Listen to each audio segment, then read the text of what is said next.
زکوٰۃ دینے کے فوائد علماء کرام نے کم از کم 9 فوائد لکھے ہیں کہ جو بندہ زکوٰۃ ادا کرتا ہے تو اس کو 9 فائدے ملتے ہیں، 5 دنیا کے اندر اور 4 آخرت کے اندر۔ فرمایا وہ 9 فوائد اجمالی طور پہ آپ سن لیں کہ وہ کون سے فائدے حاصل ہوتے ہیں۔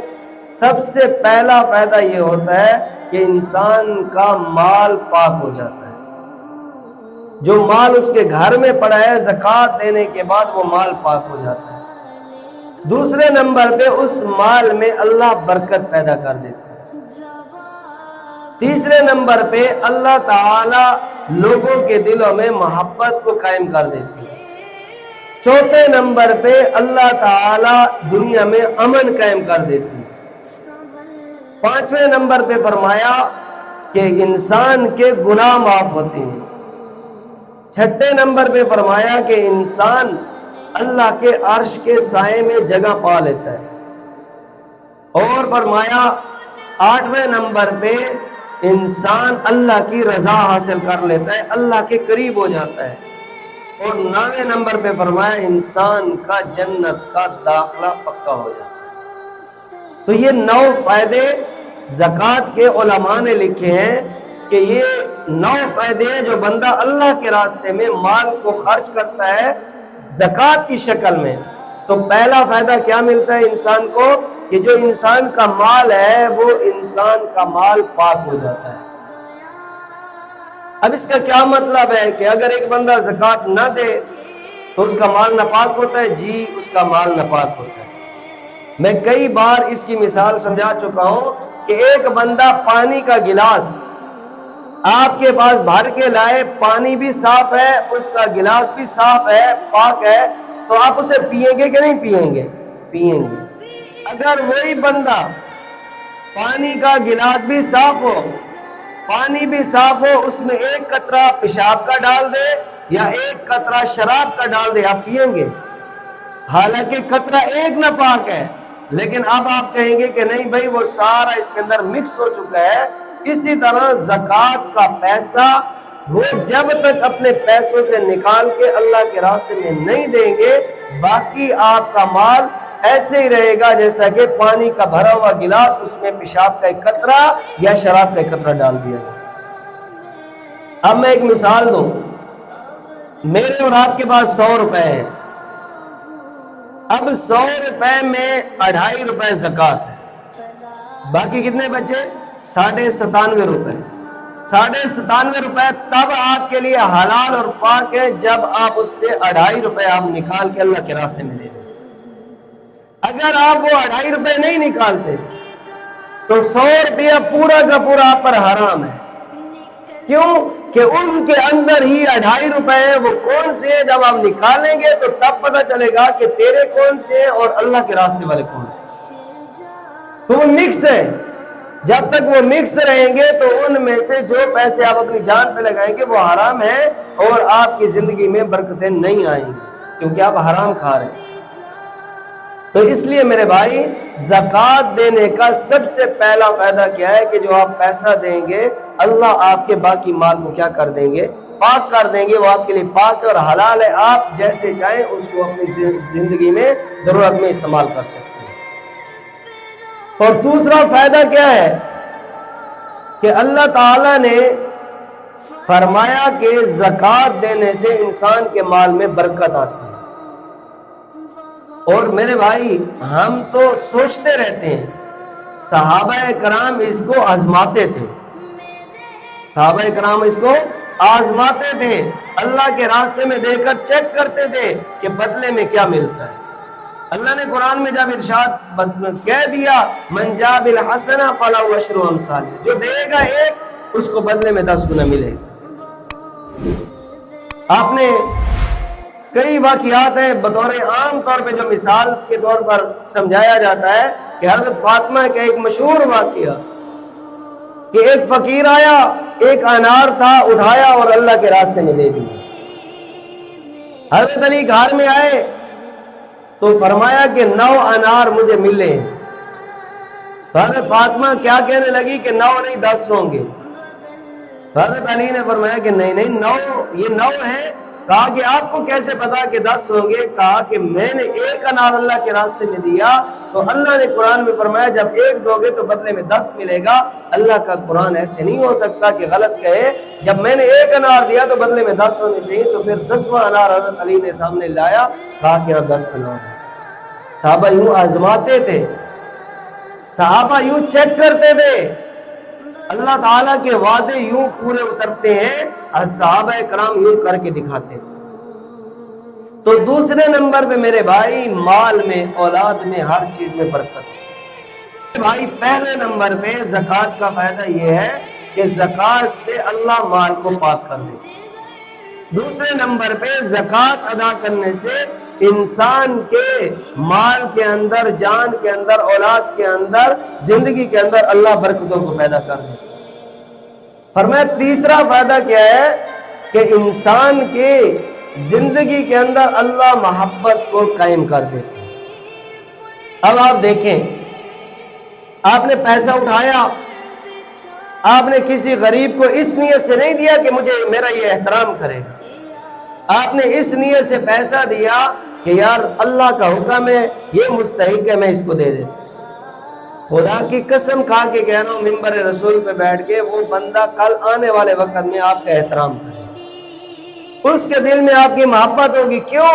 اس لیے کہ آپ نے اس کو غربت کے کیچڑ سے نکال کے ایک صحیح جگہ پہ کھڑا کر دیا، آپ نے اس کا ہاتھ تھاما مشکل وقت میں، آپ نے 4 روپے دیے اور 4 روپے سے اس کا کام بن گیا۔ اس کام کے بننے سے اللہ تعالیٰ نے اس کے دل میں آپ کی محبت پیدا کی۔ تو یہی حکم امت محمدیہ کے لیے، پہلے یہ حکم نہیں تھا۔ پہلے امتوں میں حکم یہی تھا کہ اپنا زکوٰۃ، قربانی کا مال میدان میں، چٹیل میں، پہاڑ کی چوٹی پہ جمع کرو، آسمان سے آ جائے گی، رات کر کے چلی جائے گی۔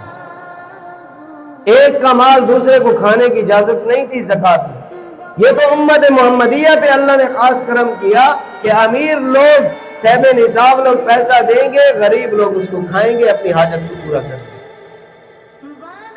تو فرمایا تیسرے نمبر پہ انسان کے دل میں انسان کی محبت پیدا ہوتی ہے، معاشرے میں ایک محبت اور بھائی چارے کا ایک نظام قائم ہوتا ہے۔ فرمایا چوتھا فائدہ زکوٰۃ دینے کا یہ ہوتا ہے کہ جب انسان زکوٰۃ ادا کرتا ہے تو اللہ تعالی معاشرے میں امن کو قائم کر دیتا ہے۔ آج آپ دیکھ لیں، امیر لوگ زکوٰۃ نہیں دیتے، غریب لوگ کیا کرتے ہیں؟ ڈکیتی پہ آ جاتے ہیں، چوری پہ آ جاتے ہیں، لوٹ مار پہ آ جاتے ہیں، خیانت پہ آ جاتے ہیں، جھوٹ پہ آ جاتے ہیں، فراڈ پہ آ جاتے ہیں۔ کیا ہے جی؟ 4 پیسے جمع کر دیں۔ اگر غریب امیر بندہ غریبوں پر ترس کھانا شروع کر دے تو پھر کسی غریب کو لوٹنے کی ضرورت ہی نہیں پڑے گی، کسی کو چوری کرنے کی ضرورت ہی نہیں پڑے گی۔ پھر معاشرے میں کیا قائم ہوگا؟ امن قائم ہوگا، لوگ انسانیت کی زندگی گزاریں۔ کیونکہ اللہ کے نبی نے فرمایا میرے بھائی، ڈاکو ہونا، چور ہونا، راہزن ہونا، لوٹ مار کرنا بعد میں، اللہ کے نبی نے فرمایا کہ غربت انسان کو کافر بنا دیتی ہے۔ قال الفقر ان یکون کفرا، غربت ایک ایسی چیز ہے کہ انسان کافر بننے کو تیار ہو جاتا ہے، حرام کھانے کو تیار ہو جاتا ہے کہ 4 پیسے آ جائیں، میری بھوک مٹے، میرے پیٹ کے اندر کی جو گڑگڑاہٹ ہے وہ ختم ہو۔ تو میرے بھائی، جب امیر بندہ، پیسے والا بندہ، صاحب نصاب بندہ زکوٰۃ دیتا ہے، غریب بندے کا چولہا جلتا ہے تو امن قائم ہوتا ہے، وہ لوٹ مار کی طرف کبھی اپنا قدم نہیں بڑھاتا۔ اور آج بھی میں یہ بات کہہ رہا ہوں کہ ہمارے پاکستان کے اندر لوگ خدا کی قسم ایمانداری سے اپنی زکوٰۃ ادا کرنا شروع کر دیں، ہمارے پاکستان میں یہ ساری کی ساری جو بھوک ہڑتال ہے یہ ساری ختم ہو جائے۔ ایسے لوگ ہیں، اگر وہ اپنے حساب نکالنا شروع کر دیں تو پتہ نہیں کئیوں کے چولہے جل جائیں۔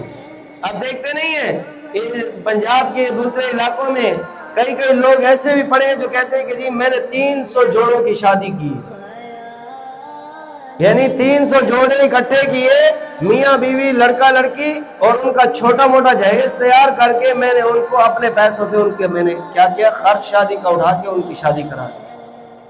جب ایک بندہ اتنا کچھ کر سکتا ہے تو اگر لوگ اپنے پیسے کا حساب کر کے زکوٰۃ دینا شروع کر دیں تو کتنی غربت مٹ سکتی ہے. تو اس لیے فرمایا کہ زکوٰۃ ادا کرنے سے معاشرے میں امن قائم ہوتا ہے. انسان کو زکوٰۃ ادا کرنی چاہیے. فرمایا 5ویں نمبر پہ زکوٰۃ ادا کرنے سے انسان کے گناہ اللہ معاف کر دے. انسان کے گناہ اللہ معاف کر دے. کیوں؟ زکوٰۃ اللہ کا حکم بھی ہے اور انسان کے اندر کا بخل کا جو زنگ ہے وہ بھی اس سے ختم ہوتا ہے.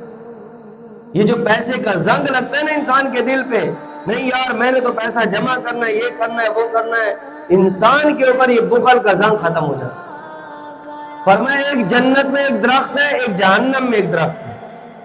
جنت کے درخت کو سخا کہتے ہیں اور بخل یہ جہنم کا درخت ہے. فرمایا جو بندہ سخاوت کرتا ہے، زکوٰۃ ادا کرتا ہے، اللہ کے راستے میں خرچ کرتا ہے، اس سخاوت کرنے سے وہ کس ٹہنی کو پکڑے ہوئے ہے؟ سخا درخت کی ٹہنی کو پکڑے ہوئے ہے. تو جب یہ جائے گا تو سیدھا کہاں جائے گا؟ جنت میں. اور جس نے جہنم کے درخت بخل کو پکڑا ہوا ہے تو وہ جائے گا تو کہاں جائے گا؟ جہنم میں جائے گا. تو فرمایا کہ انسان کے گناہ معاف ہو جاتے ہیں جو بندہ اللہ کے راستے میں اس فریضہ زکوٰۃ کو ادا کرتا ہے. انسان کے گناہ اللہ معاف کر رہے ہیں. فرمایا 6 نمبر پہ انسان جب اللہ کے راستے میں خرچ کرتا ہے، اس خرچ کرنے سے اس کو عرش کا سایہ نصیب ہوتا ہے. عرش کا سایہ کیا ہے؟ اس کو کبھی ہم محسوس کریں. دنیا کی مثال میں آپ کبھی جون جولائی کی گرمی ہو اور صحرا میں چلے جائیں، ریت کے اندر تھل میں چلے جائیں، آپ کے پاؤں میں جوتے نہ ہو، آس پاس کوئی درخت بھی نہ ہو اور سورج کی تپش اتنی ہو کہ 2:30-3 بجے کا ٹائم ہو، آپ ریت پہ پاؤں رکھ کے دکھائیں یا سڑک پکی سڑک کے اوپر پاؤں رکھ کے دکھائیں.